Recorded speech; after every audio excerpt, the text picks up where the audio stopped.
अस्सलाम वालेकुम viewers. Novel 7 episode number 2। अरे बच्चा पार्टी, आप सब लोग वहाँ क्या कर रहे हैं? महफिल को चार चांद लगाएं। कोई डांस का ना हो जाए। मिसेस सदफ हॉल के बीचों बीच खड़ी होकर ताली बजाते माइक में बोली, क्यों ना एक ज़बरदस्त सा डांस हो जाए बेब्स। असद ने वहाँ का मुकम्मल जायज़ा लेते हुए हाथ के उसकी तरफ बढ़ाया। आरू, हम भी डांस करते हैं प्लीज़। हम कौन सा किसी से कम है। हम भी ऐसा डांस करेंगे कि पूरी महफिल पर छा जाएंगे। जोया ने भी हाथ अरियान की तरफ बढ़ाया तो वो मुस्कुराते हुए उसके चिक्स खींचते हुए उसके हाथ में हाथ थमा गया। इन चारों के स्टेज की तरफ जाते ही तमाम लाइट्स ऑफ कर दी गई और इन चारों को स्पॉटलाइट की रोशनी में फोकस में लिया गया। एक तरफ असद और रवाहा, जबकि दूसरी तरफ अरियान और जोहा एक दूसरे के हाथ में हाथ डाले एक अदा से चलते हुए स्टेज पर पहुंचे। इनके स्टेज पर पहुंचते ही हर तरफ से वोटिंग की आवाज़ गूंजने लगी। उनने गुस्से से अरियान और जोया को घूरा जो उसे मुकम्मल इग्नोर किए डांस करने चले गए थे। झूठे मुँह भी सुलह नहीं मारी। अरियान, तुझे कीड़े पड़े, बीवी के होते हुए कैसे जोया के साथ हंस हंस कर डांस कर रहा है। जैसे ही म्यूज़िक की आवाज़ गूंजी और गाने के बोल शुरू हुए, दोनों जोड़ियों ने अपने अपने स्टेप्स लेना शुरू किए। एहसास ये गहरा सा है, खो जाऊँ इसमें अभी, कल का भला किसको पता, लम्हे यही हैं अभी। रवाहा ने एक हाथ असद के कंधे पर रखा जबकि दूसरा उसके हाथ में थमा गई। असद भी कमीनगी से मुस्कुराते हुए उसकी कमर पर हाथ रख गया और उसके ब्लाउज पर मौजूद तारों के साथ छेड़छाड़ करने लगा।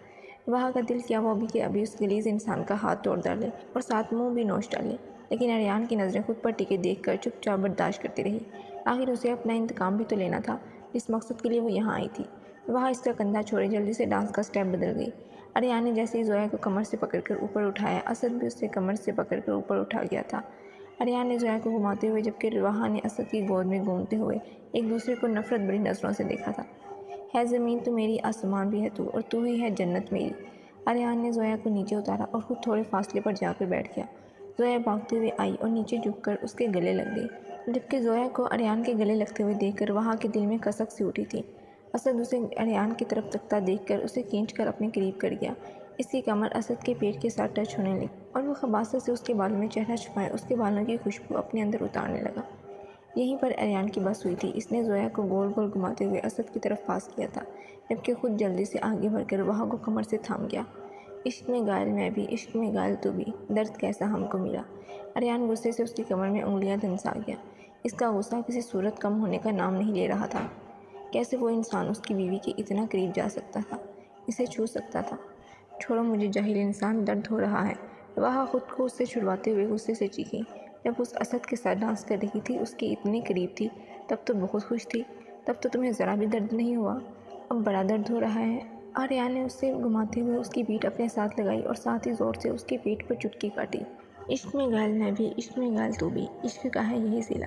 ओह, तो रियान शाह, जिसे मेरे होने या ना होने से कोई फ़र्क ही नहीं पड़ता था, उसे मुझे किसी और के करीब देखकर तकलीफ़ हुई। मतलब मेरा यहाँ आने का मकसद पूरा हुआ। मैं रियान शाह को तर पाने में कामयाब ठहरी। मेरा यहाँ आने का मकसद पूरा हुआ। रियान शाह जल रहा है। वहाँ ने अपनी हाई हील इसके पाँव पर मारकर खुद को उससे छुड़वाने की कोशिश की, लेकिन अरियान दर्द बर्दाश्त किए उसे वैसी मजबूती से थामे रहा। कतरा कतरा जज्बातों का इश्क में हुआ गायल। अरियान शाह तुमसे नफ़रत करता है, नफ़रत करता है और हमेशा नफ़रत करता रहेगा। लेकिन अरियान शाह किसी इंसान को उसकी चीज़ की भी इजाज़त नहीं देता कि कोई उसकी मलकियत की तरफ देखे। वो उसे अपने करीब तर करते इसके कान में सरगोशी करते हुए गोया हुआ और लोगों की परवाह के बगैर ज़ोर से उसके कान की लो को काटा। दर्द के मारे उसके मुंह से सिसकी बरामद हुई। वो अरियान को धक्का देती आंखों में नमी लिए स्टेज से नीचे की तरफ भागी। इसे भागता हुआ देखकर अरियान के चेहरे पर तंजिया मुस्कुराहट उठी। इसने होंठों पर अंगूठा फेरे भागती हुई रवाहा को देखा, जो अब दूर एक टेबल पर जा बैठी थी। इन दोनों को डांस करता देख असद जोया पहले स्टेज से नीचे उतर आए थे। उन मुझे अगले 1 मिनट में असद पूल साइड पर चाहिए। अरियान ने पॉकेट से मोबाइल निकालते सामने बैठे उनको कॉल करते हुक्म दिया। पर इतनी जल्दी कैसे? उन कॉल पर उसकी तरफ देखते हुए मनाया। पर कुछ नहीं जानता, मुझे वो इंसान पूल साइड पर चाहिए तो मतलब चाहिए। इसने अरियान शाह की इज्जत पर गंदी नज़र उठाई है, जिसका इनाम तो उसे देना बनता है। अब अगर अगले 1 मिनट में वो शख्स मुझे पूल साइड पर ना मिला तो जो हशर मैंने उसका करना था वो हशर मैं तुम्हारा करूँगा। अरियान उनको हुक्म देते उसकी एक भी बात सुने बगैर जल्दी से कॉल काट गया था और एक नज़र दूर बैठी वहाँ पर डालकर वो मेन स्विच की तरफ बढ़ गया। उन तमाम लाइट्स ऑफ होते देखकर जल्दी से चेहरे पर रुमाल बांधे और मुंह में च्युइंगम डाले असद के पास आया। एक्सक्यूज़ मी जेंटलमैन, वो जो लड़की थोड़ी देर पहले आपके साथ डांस कर रही थी वो बहुत रो रही थी। रोते रोते पूल साइड की तरफ गई है और आपको भी वहाँ पर बुलाया है। उन्होंने आवाज़ बदल कर उसे बताया और जल्दी से आगे बढ़ गया। अरे वाह, यहाँ पर तो बगैर मेहनत की उस नशीली के साथ वक्त गुजारने का मौका मिल गया। मज़ा आएगा। आज तो वो खबासत से ख्यालों में वहाँ को लाते हुए कमीनगी से होंठों पर ज़ुबान फेरते, मुंह से लाल टपकाते जल्दी से पूल साइड की तरफ भागा। हे ब्यूटीफुल लेडी, तुमने मुझे बुलाया? मैं आ गया हूँ, तुम किधर हो? असद ने पूल साइड पर जाते रवाहा को आवाज़ें देनी शुरू कर दी। यहाँ पर ब्यूटीफुल लेडी तो नहीं, ब्यूटीफुल लेडी के शौहर ज़रूर मौजूद हैं। आर्यान पीछे से ज़ोर से उसकी कमर को जकड़ते हुए गुस्से से चीखा। कौन हो तुम? छोड़ो मुझे। अपनी गर्दन पर उसके हाथों की ग्रिप सख्त होते देखकर वो दबी दबी आवाज़ में चिल्लाया। लो, छोड़ दिया। आर्यान ने उसे पीछे से धक्का दिया जो सीधा नीचे ज़मीन पर जाकर गिरा था। आर्यान ने जल्दी से आगे बढ़कर उसकी कमर पर 2-4 लातें नसीब की और उसे बालों से पकड़कर सीधा किया। इसी ज़ुबान से तूने वहाँ के लिए घटिया अल्फाज बोले थे ना, अब ये ज़ुबान ही तुम्हारे पास नहीं रहेगी। आर्यान ने पॉकेट से चाकू निकालते हुए चुटकी बजाई। तभी ऊन पीछे से उसके सामने आया और असद की गर्दन पर पाँव रखकर उसका मुंह खोला। आर्यान ने एक ही वार में उसकी ज़ुबान खींचकर उसके मुंह से अलग कर डाली और फिर ऊन ने जल्दी से चेहरे से रुमाल उतारकर उसके मुंह पर बांध दिया ताकि उसके गूं करने के शोर से कोई आ ही न जाए। तुमने अपनी इन्हीं हाथों से वहाँ को छुआ था ना, अब तुम्हारे ये हाथ भी सलामत नहीं रहेंगे। आर्यान गुस्से से वो मंजर याद करते हुए चीखा जब असद ने उसके ब्लाउज़ के तारों के साथ छेड़खानी की थी और फिर एक ही बार में तेज़ धार चाकू उसके हाथ उसके बाजू से अलग कर डाले। अगर मैंने तुम्हारा ये हाथ सलामत छोड़ दिया तो तुम उसके साथ मेरे बारे में लिख कर किसी को बता सकते हो। तुम्हारा ये हश्र मैंने किया है।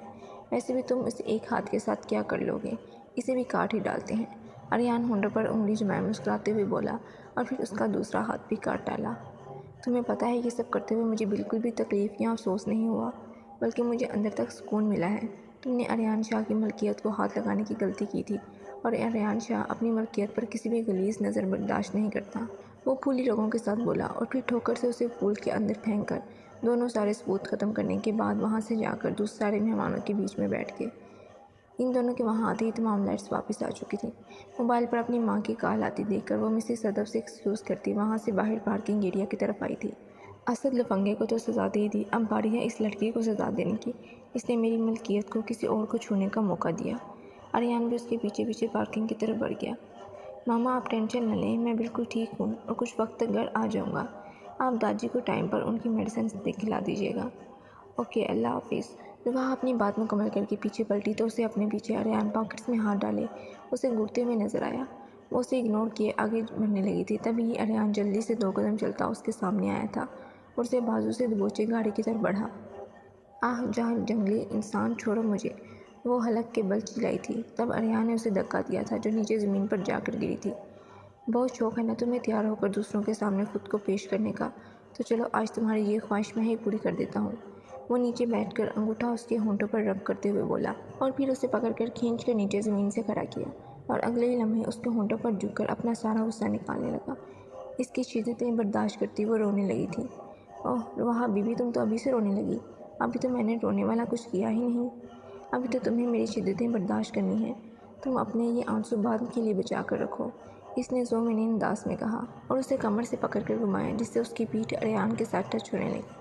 वो हिचकियों से रोती खुद को छुड़वाने की कोशिश कर रही थी, लेकिन वो तो जैसे आज जालिम बना खड़ा था। प्लीज़ आर्यान, छोड़ दो मुझे। वो अब की बार उसकी मिन्नत करने लगी थी, लेकिन आर्यान ने उसकी एक भी सुने बगैर उसकी गर्दन से बाल हटाए वहाँ ज़ोर से काटा जिससे उसके मुंह से एक सिसकी सी बरामद हुई।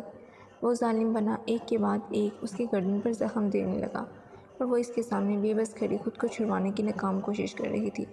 छोड़ो मुझे घटिया इंसान, वरना मैं तुम्हारा मुंह नोच लूँगी। वो अचानक से खुद में इतनी हिम्मत जमा करते खुद को इससे छुड़वा गई। शौहर टच करे तो घटिया, कोई और करे तो कुछ नहीं। वाह वाह बीबी, क्या कहने तुम्हारे। आर्यान ने इस्तेज़ाइया हंसी हंसी क्लैपिंग की और फिर जल्दी से आगे बढ़कर उसे बाजू से थाम गया। How dare to touch me bloody bastard. वहाँ ने उसके हाथ पर काट कर खुद को उससे छुड़वाया और चीखते हुए थप्पड़ मारने के इरादे से हाथ उसकी तरफ किया। तभी रास्ते में उसका हाथ थाम गया और घुमाकर एक ज़ोरदार थप्पड़ उसके चेहरे पर रसीद किया। तुम्हारी इतनी हिम्मत, तुम आर्यान शाह को थप्पड़ मारोगी? वो गुस्से से चीखा।